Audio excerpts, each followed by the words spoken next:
great to see you all, and thank you for joining us today. As mentioned, I'm Rachel Darabov, a strategy director at Design Bridge and Partners. We are a global branding agency, and I lead strategy for Mastercard, working with the lovely Lucy Fielding, as well as some of our other enterprise clients. Spend most of my time asking why and how, and a lot of other questions to help brands figure out what they stand for so they can stand out. And hi, and thanks for having us. I'm Lucy. I am part of Mastercard's global marketing and communications team, and I lead brand strategy at Mastercard and really focus on ensuring that Mastercard's brand experience shows up not just consistently, but memorably all over the world, from New York to Nairobi. We wanted to just talk a little bit about obviously the work that we've done together on technology, but I thought I'd just start back a little, take us on a little bit of a journey back to where we started in 2016.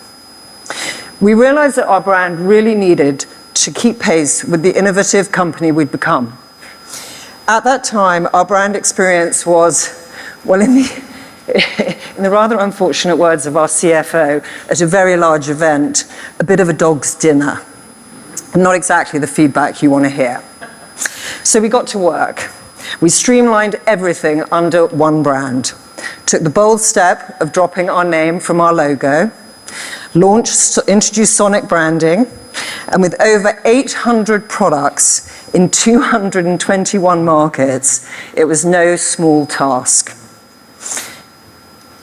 So as we move forward and our brand continues to evolve and our business continues to evolve, we need to make sure that we're at the forefront of really kind of how we position ourselves. So we're not the company that we were 50 years ago. We're not even the company that we were 7 years ago. Since then, we've acquired over 16 companies. We've expanded beyond payments, and we're moving rapidly into new networks and new areas. As we grow, so does our brand. Of course, none of this happens in a vacuum. We've been powered by incredible partnerships like Design Bridge, who's been there from the start. Today, Rachel and I are excited to show you how we're preparing our tech teams for their next big leap. It's a shift that's all about pushing boundaries and staying ahead. So over to you, Rachel. Take it away. Thank you. So as mentioned, we're here today to talk about our work together on Mastercard technology. And we were so honored that last year this work received a gold in Best Visual Identity for Financial Services from the Transform team, and silver is in Best Creative Strategy as well as Visual Property. But receiving those accolades and those honors was absolutely no easy feat. As you've heard from Lucy, there was a ton of work that's been going on behind the scenes for years before we got here to continue to modernize Mastercard as a brand built around technology. Today, we're going to take you behind the scenes and show you what we tried to achieve as partners. And I think it's no surprise to anyone that when most people hear Mastercard, ultimately this is what comes to mind, right? Debit cards, credit cards, ATMs, payment systems. But it makes sense, sure, it's how most of us experience the brand every day. It's what people are familiar with, but it's not really what Mastercard's about. Mastercard is fundamentally a technology company, pioneering much of the digital safety, security, and payment technologies that make the world run every single day. Truly, technology is at the heart of Mastercard, powering the way we do business around the globe. People shouldn't be talking about companies like Google, Meta, or even Apple without talking about Mastercard, but they were. And even inside our walls. And that's honestly where the journey began.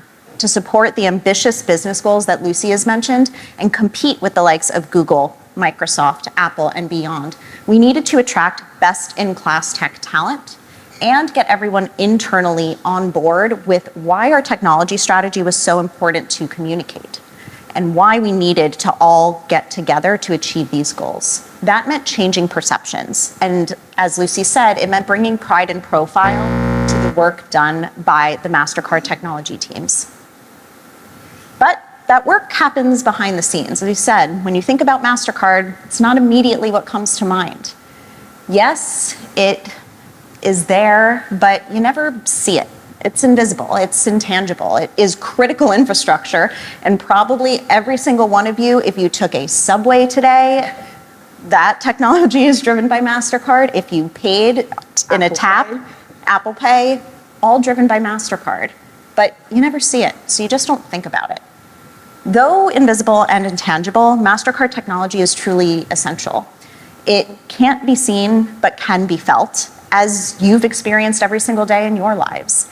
And when we spoke with technologists as part of our process, people who had been there for over 20 years, when technology was not what it is today, and people who had just come to the company, whether through acquisition or just out of school, and said, you know, why do you like being a technologist? And why do you like working at Mastercard? And they all had similar things to say, and they came back to this one idea. We became technologists to leapfrog the problems that we have and see today.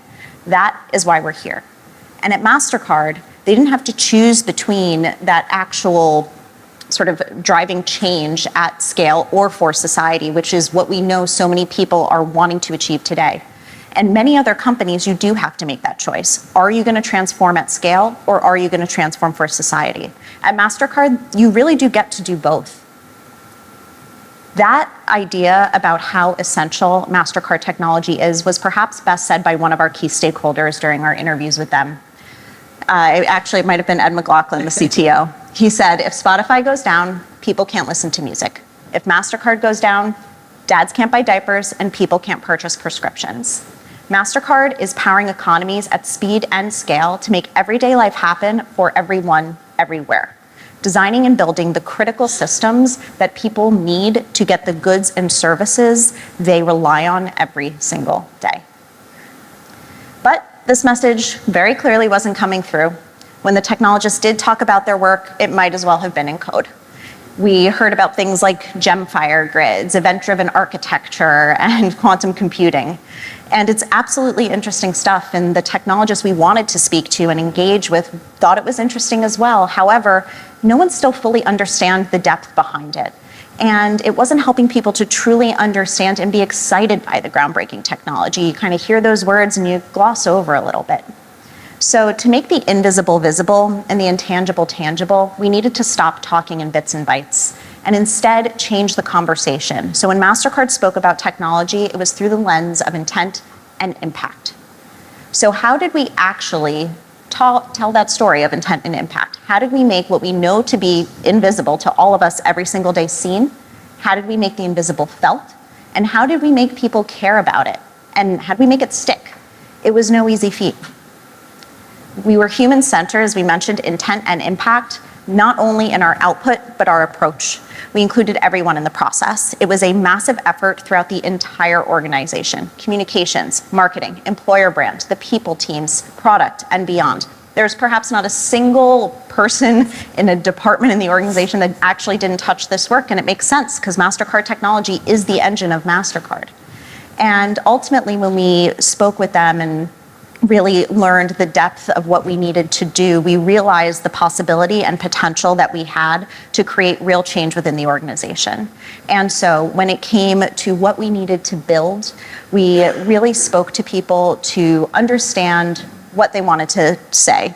What does it actually mean when you say, oh, we have this Gemfire grid, it's going to change the world? Great, and so what? Said, I ask a lot of questions.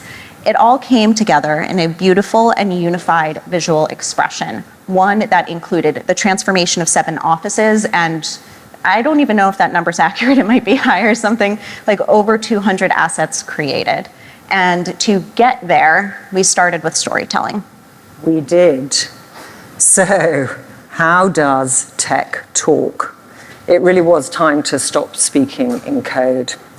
Expressing ourselves, kind of what we care about, what makes us tick, what makes us unique, how we apply our values to what we create, brings us back to our brand and a simple desire to simply convey what matters most and deliver experiences that build trust and cultivate meaningful relationships.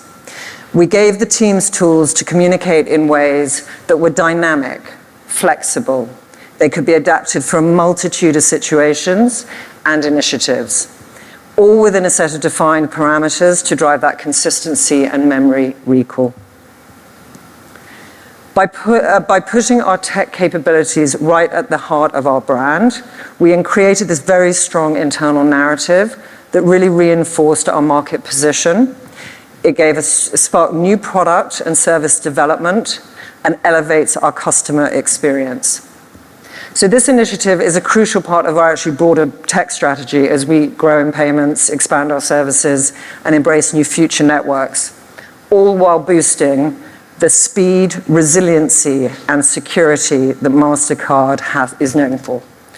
So our brand plays an absolutely vital role in delivering trust, as well as engaging and energizing employees to deliver on the vision and direction set by our leaders. It truly was a massive change management exercise. By pinpointing the key strategies that our leadership wanted to share, what we called the big bets, we established a really strong, solid framework for consistent storytelling, messaging, and sound bites that could balance global consistency but be flexed locally and very intentionally throughout the whole tech organization. So really bringing on board all of the employees on this journey. It was a massive shift, and it really started, we probably were working at it for like at least a year before we even got to launch. So whatever story we wanted to tell, be it about a product, brand, or specifically for recruitment, we had all the language ready to go. It allowed us to be incredibly nimble because we run incredibly tight when it comes to marketing and communication and investment. So when budget freed up, we could put recruitment ads into market where we needed the talent to be able to supplement and bring in that new talent we were after. By leveraging our messaging, we needed to bring the language to life. And we wanted to make sure that we were eliciting that pride, making people feel really kind of as if they were part of a really important tribe. So as I said, back in 2016, we'd launched this incredible brand expression we'd really revitalized, but we had continually over the years been refining, expanding, making it fit for purpose. And in this case, we really leveraged our proprietary iconic brand circles.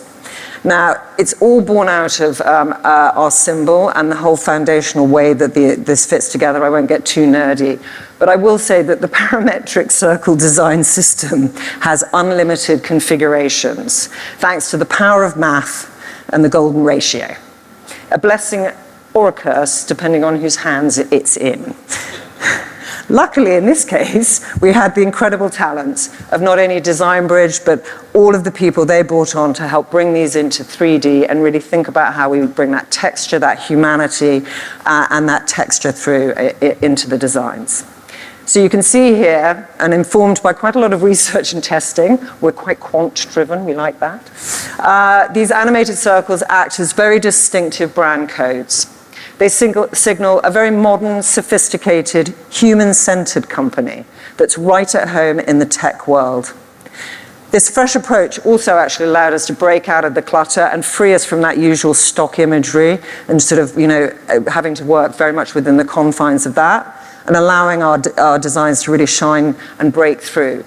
Now, just to give you a sort of small sense of perspective, with 35,000 employees across the world, I'll just say there is a ton of communication that goes on, right? And so it's really important, it was very important to be able to help unify our tech organization because they had incredibly important, mission-critical communications that people needed to pay attention to. Big security, or the systems are going through a reboot. I mean, these are important communications to get out. So these circles, these designs, they really bring a warmth and dimensionality. They really do illustrate the interconnected nature of our organization, the way the teams work together. We're highly collaborative, we're very matrixed, we're very decentralized, so it's a lot of collaboration, which has both tension, which should be a positive tension, but it requires that teams working together and having those intelligent minds come to the table aligned around a shared ambition to drive tech innovation and leadership, building inclusive solutions at scale powering economies and empowering people. So, inspired by our talented technologists, we intentionally used animated typography to reflect the essence of coding.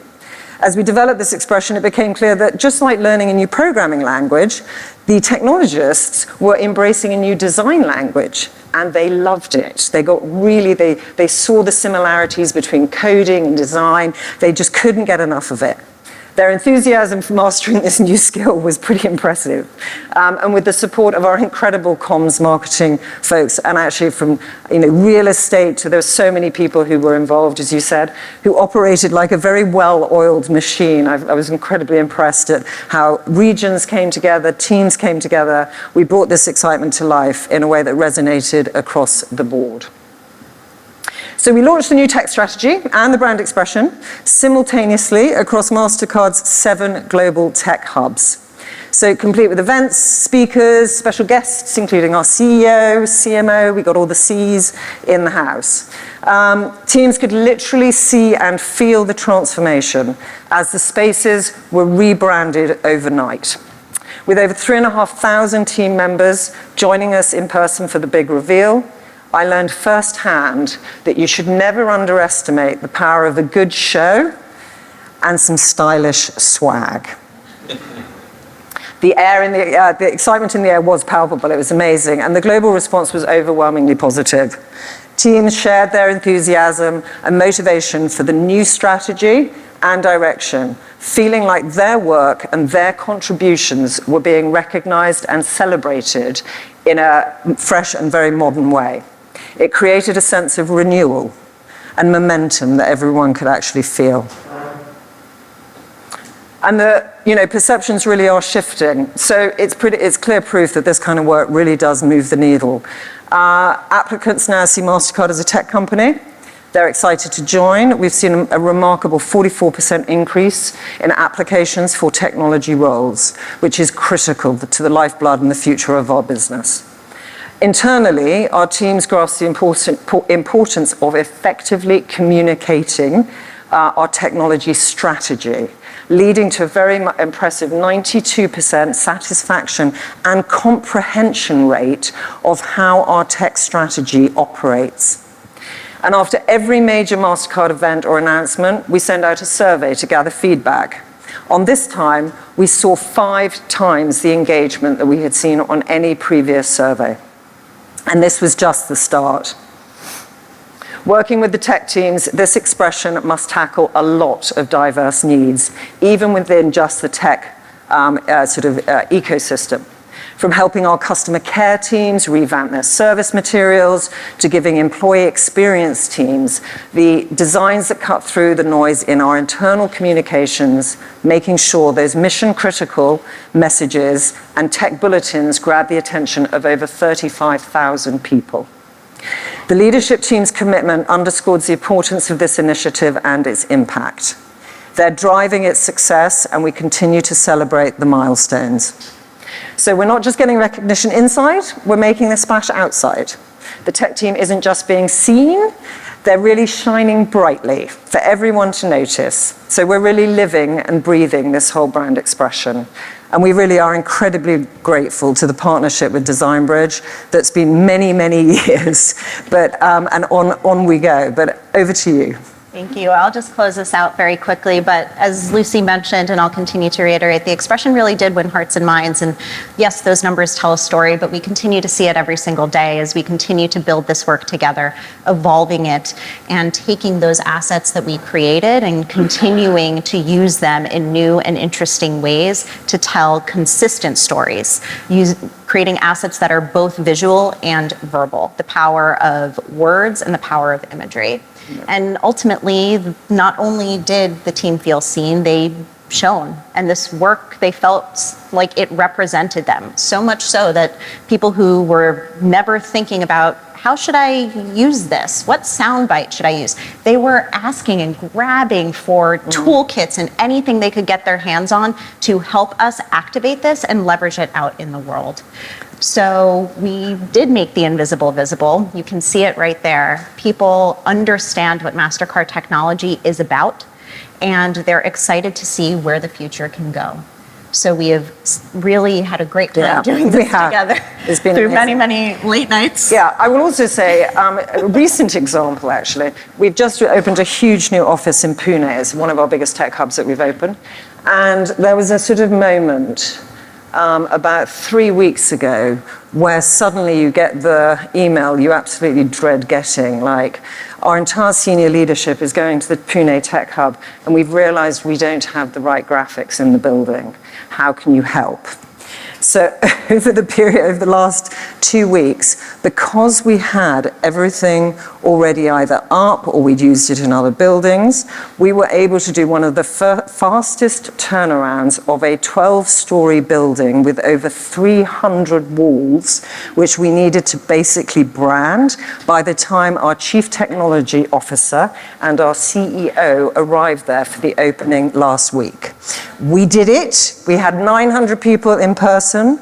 The whole thing looked amazing. It was absolutely incredible. And again, it's a testament that when you invest in this kind of work, when you really go deep, when you build the structure, when you build the strategy, when you build the assets, when you have the support of leadership, when you've got the well-oiled machine working behind to make sure it's consistently rolled out, and you've got the hearts and minds of the employees who absolutely see and can and feel the benefit to them, it's transformational. So it's been an amazing ride, and on we go. Yeah. Any questions? What was the most challenging aspect of the whole project? So where to start? But for me, I would actually say it wasn't the massive amounts of stakeholders or all of the meetings and the leadership and the global nature. For me as a strategist, it was actually understanding what everybody else thought was invisible. So that meant really getting in deep and understanding things like quantum computing. Yeah. Now I know what event-driven architecture is. I never thought I would before in my life. And yes, as strategists, we always like to get in and to very deeply understand a brand and what it's about and what they're offering. But I don't think we ever quite go that deep to communicate the true bits and bytes in a way that tells a story of intent and impact. So for me, needing to understand those nuances and actually understand how the tech worked was something I never thought I'd do, but I'm glad I did. Yeah, I've worked across a number of projects across Mastercard since I joined, engaging with sort of senior leaders and teams like this to help them reposition and think about our capabilities. And I will say, real kudos to our Chief Technology Officer, because he absolutely is a brand advocate and he really believed it. So for this particular project, it really was probably it was very, very streamlined and easy because it was coming from the top. Probably the biggest challenge was the number of moving parts and pieces. And I would also say actually getting into the 3D motion graphics, because we had, trying to take our circles, and we use our circles in different configurations a lot, but getting that in and getting it right mathematically into the 3D, and then being able to iterate, and you suddenly get feedback from your CMO, and it's like, that's not an easy change to make. That's quite an expensive investment. So I would say probably the investment into 3D and probably, the complexity of it. But the actual project itself went incredibly well.